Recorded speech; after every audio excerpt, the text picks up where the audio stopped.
a mother dies in Kenya, and that cannot be an acceptable number. And that's something that we know we can do something about because we have the technology, we have the knowledge, and we have the resources. The outline of my presentation today, my speech, will cover a few things to get us going. I will not go too deeply into specific issues. I leave that to the important work of these 2 days. What we're trying to do here is extremely important and honorable. And that's why we're all excited to be part of this journey. So, next slide. If we turn to the outline, I'm just going to say a few words about, I'm sorry, it seems it's very hard for people to see, but I can give you the words. Hopefully, it'll make it easier. We're going to talk a little bit about this relationship between health and wealth. We at the World Bank are always asked, what comes first, health or wealth? And I'm going to give you some statistics. And I do not apologize for statistics. It's the important part of what we do. It's the evidence that drives us. Talk a little bit about Kenya's outcomes, Kenya's health system, an amazing county variability. Heterogeneity across counties in Kenya is quite sizable.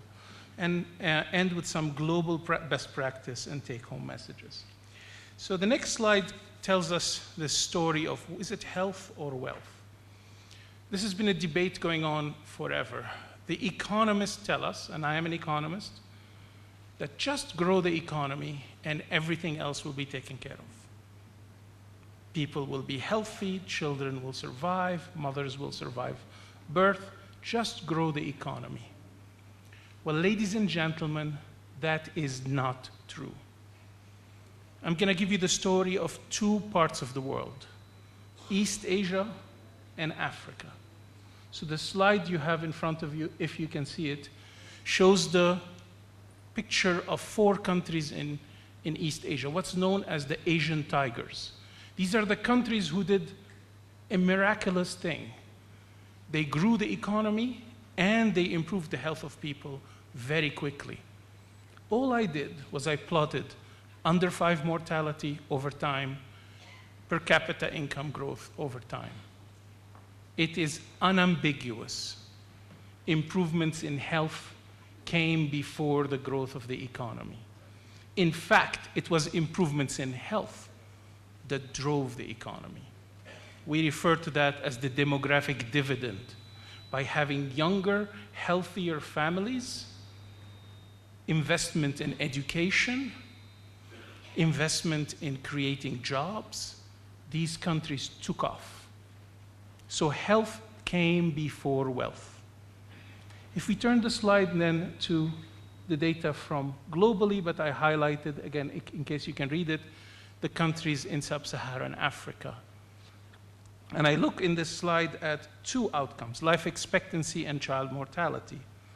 The story here is not good. Wealth is coming to Africa. It's coming fast. Our countries are growing. Unfortunately, health has been slow to come. So this argument that wealth gives us health has not proven true in this region. Hard work is needed. And this part of the conversation.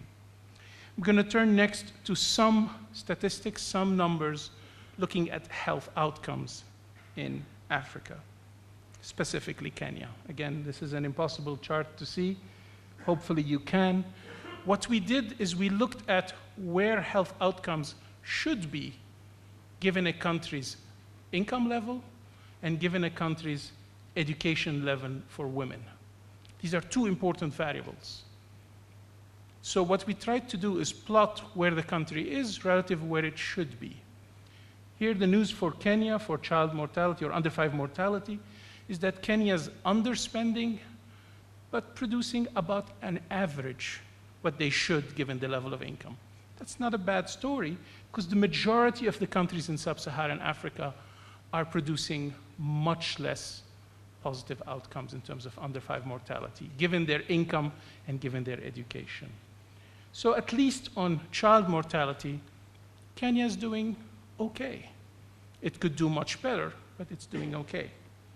If we turn to the next slide, it shows us the timeline of change for under 5 mortality and infant mortality. And here what we find is an interesting pattern over a 50-year period. Start, stop, start performance. Kenya was doing incredibly well, then hit a slide for a while where outcomes actually deteriorated. And now it's picking up again and the numbers are improving. So it's an important thing to think about why we were doing great in the 70s, into the 80s, and then it stopped. But now we're starting again. That's the positive side of it. The next slide, unfortunately, shows a very different picture for maternal health. So if the next slide, we look at maternal mortality in Kenya, Tanzania, Uganda, Burundi, and Rwanda. If we can get the next slide.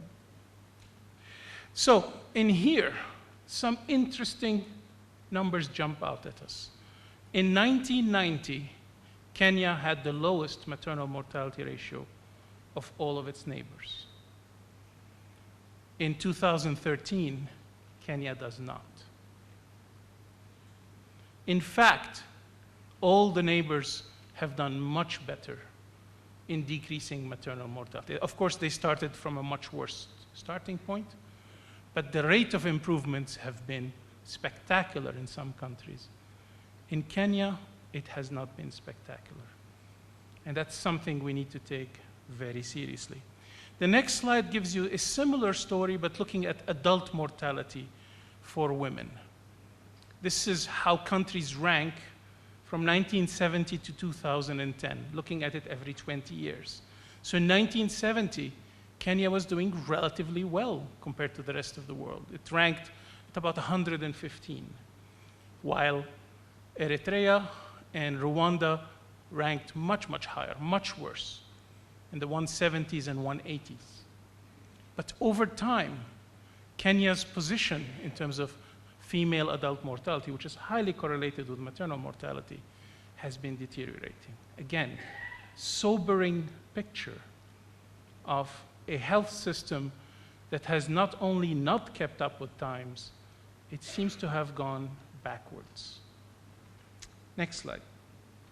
The final health outcome I want to focus on is the total fertility rate. We think of fertility as a health, nutrition, population outcome. I just wanted to compare the 50-year story or 52-year story of 3 countries in Africa. South Africa, which is the blue line at the bottom, Eritrea, which is the blue line that's at the top, and Kenya. And what Kenya is showing is something rare, unique, and not especially good. Kenya's total fertility rate stopped decreasing after the mid-90s. It has actually stagnated. This has huge implications to maternal health, to child health, to the potential for a demographic dividend. Again, where we ended up now, at least in 2012, Kenya is comparable to Brazil in the 70s or to South Africa in the 80s. So 40 to 30 years behind. Hope I haven't depressed you too much, but there's more statistics that depress coming up. So I'm going to turn next to health systems. So the next slide talks about commitment, public commitment to spending in health. This shocked me when I saw it.